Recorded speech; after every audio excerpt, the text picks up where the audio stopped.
Hello, welcome to your admin box. Nina and I are going to take you through the contents of this box to make it easy for you on the first day at your school venue. Now in the box we've got a sign that says school holiday programs. There's a couple of these. If you'd like to put one going from the car park where people are most likely to park and another one at reception at your school. These signs need to go up so families see them and realise that yes, they're at the right school.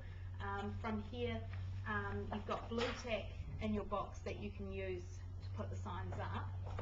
Now you've also got arrows. These arrows go from reception to the classroom. There's quite a few in a box. How many would there be in a box, Nina? About 8 arrows in a box. About 8 arrows. So you need to use the blue tack carefully so that you've got enough to go on each sign, and these take people up to the classroom.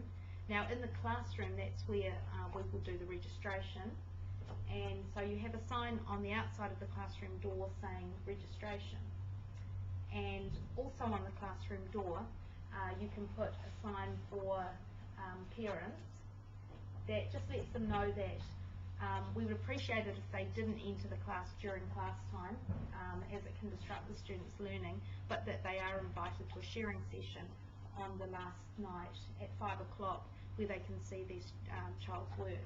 We'll also have invitations in your box that you can give to parents on the first day.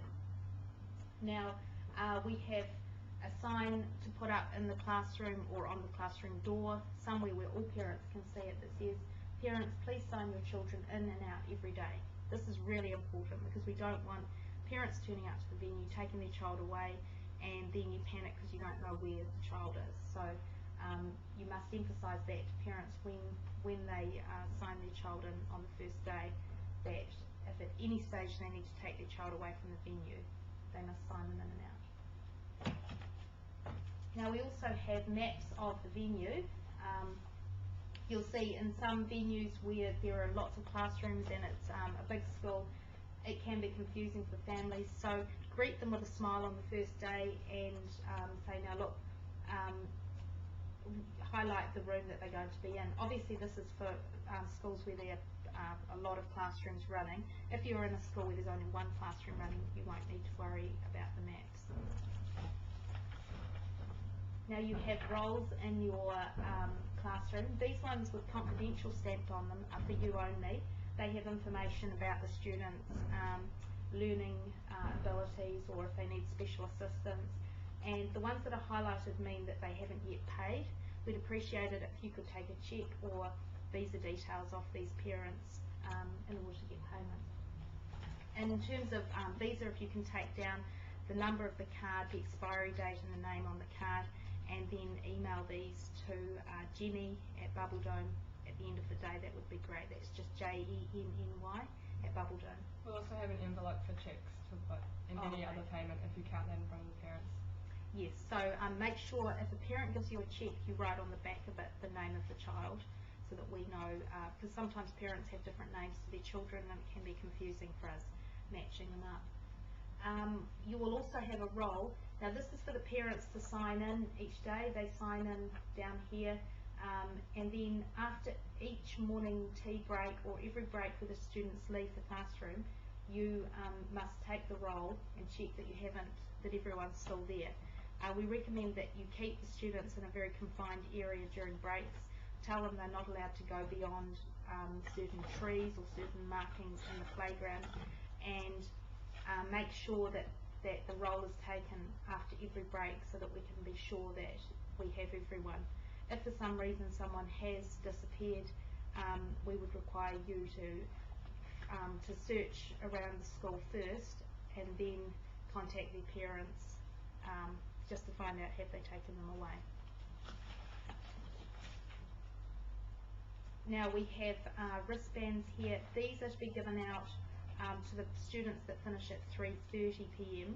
so that we know that they're leaving early. So once again, you don't need to worry after that afternoon tea break about finding these students because they're the ones with the wristbands on and they go home early. It's a good idea to get the students to put these on each day so that you can see who those early finishers are.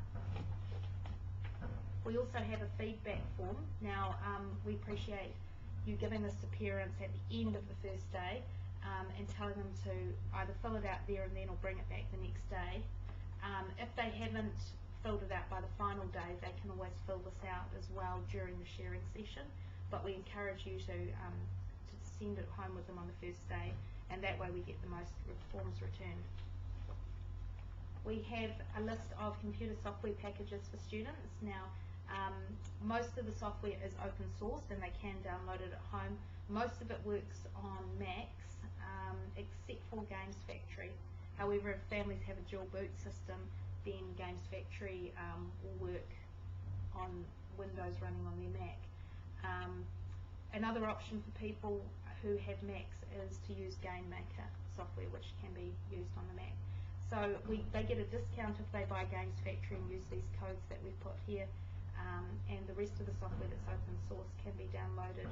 It can be used for students in school holiday projects, but especially homework projects. They can do awesome assignments.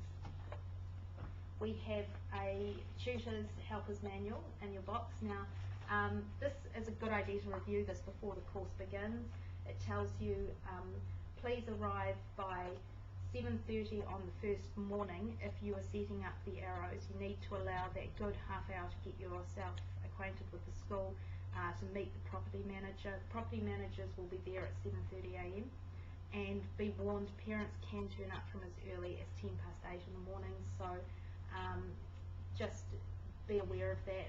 Turning up at 8 o'clock is on the first day is probably leaving it too late to organise all that sort of thing. And if you've got a crowd of people turning up very early, you can tell them to wait quietly outside the room until 8:30. They can also be both classes. If you've got two, they can be combined for the early finishes and supervised together, so you don't have two tutors that are working with early starters. Yeah, exactly. So if there's more than one class running at the school, that's a good option. Now, if you have technical issues and the technician hasn't yet got all of the computers in the room working, or there's a power cut, there's a number of things that can sometimes go wrong at the last minute. Normally these are rare, but we have a set of warm-up activities in each box, and we also have pens as well. Now, these are for students on that first day to, if there are some technical difficulties, they can do these warm-up activities. The brief is actually on the activity, so it will say in this example, invent your own rope building by adding more ropes, windows, doors, roofing, etc. So they use this as a template to design their own rope building architectural piece, and this can entertain them for a good 20 minutes, and then you can have a sharing time after that. There's also a pile of paper which you can use for this. Yeah, so worst case scenario, say there was a power cut or something out of your control, you can use these activities to buy a bit of time while those technical difficulties are sorted out. We also have in the classrooms, we recommend on the first day the students do explore a program called Art Rage. So it's a drawing design program. It's very easy to use and doesn't need any instruction, and that's a good thing for those people that turn up at 8:30 a.m. and the class doesn't start till 9 o'clock on the first day. In subsequent days, if people turn up at 8:30 a.m, they can go straight onto the computers and use the software. Now, also in your packs, you'll notice we've got a Penguin from Spheres activity for the Blender students that are experts in the class. Maybe you've got people that are picking up the software quickly in Blender, which is one of the most tricky programs we use. You can give them this Penguins from Spheres activity to extend them, and they can also, there's more resources available on Noob to Pro website if you've got internet access and need to extend students that are picking up Blender quickly.